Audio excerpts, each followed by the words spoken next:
Hey guys, Ollie here, and today we're moving right along with Rare Month, our month-long celebration of all things Rareware. We'll be looking at many of the developers' releases all through the month leading up to the release of Rare Replay on August 4th, so be sure to subscribe and check back for all our reviews over the coming month. Today we're taking a look at perhaps Rare's most notorious collectathon. Yep, it's Donkey Kong 64, the last game Rare ever made starring the Big Ape before being acquired by Microsoft in 2002.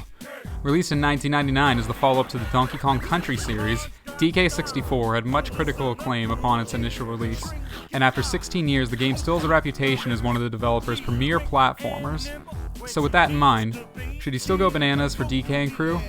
Or is this classic platformer not as appealing as it used to be? Let's take a look.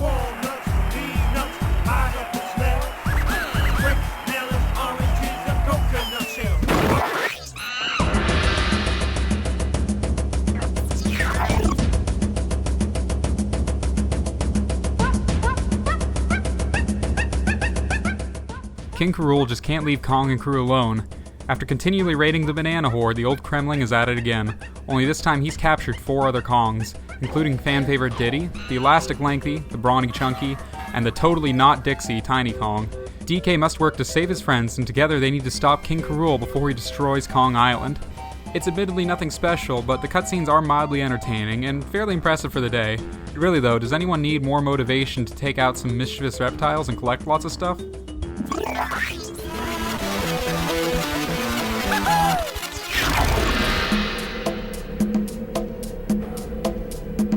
Donkey Kong 64 in many ways is what you would expect Rare to make following Donkey Kong Country series and Rare's earlier experience with 3D platformers in Banjo-Kazooie, but in a much bigger package with expansive levels like Jungle Japes and my personal favorite Fungi Forest, which has you moving the clock back and forth to complete the level.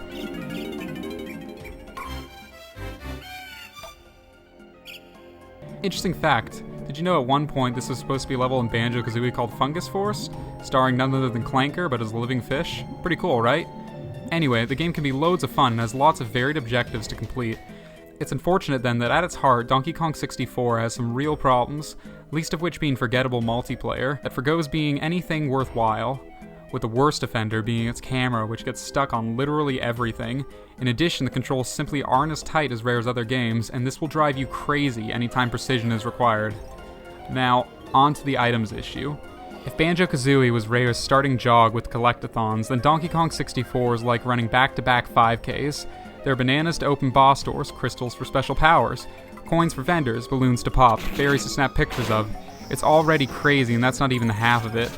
Every one of the 5 playable Kongs collects their own colored version of everything. Yellow for Donkey, purple for Tiny, blue for Lanky, etc. It can be borderline maddening when you need, say, a certain amount of something, come across what you need, and then realize you've got the wrong Kong and need to run back to the tag barrel to switch.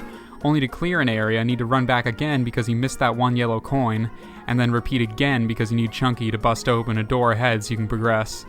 The whole game is like this, and whether you love the game or not, at some point it will drive you insane, and this one factor may ultimately determine whether you like the game at all.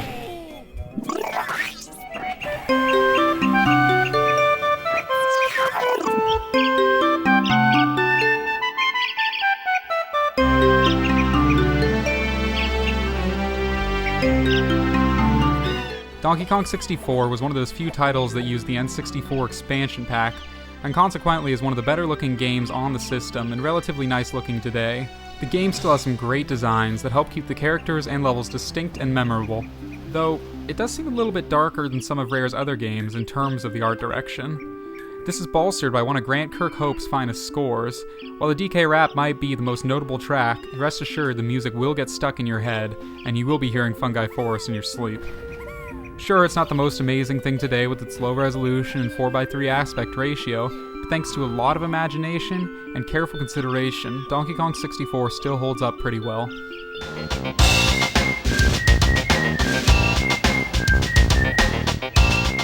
After all these years, Donkey Kong 64 still has a lot going for it. The game reaches soaring heights, the likes of which not many platformers ever do, but at the same time can also be incredibly infuriating and at times exhausting.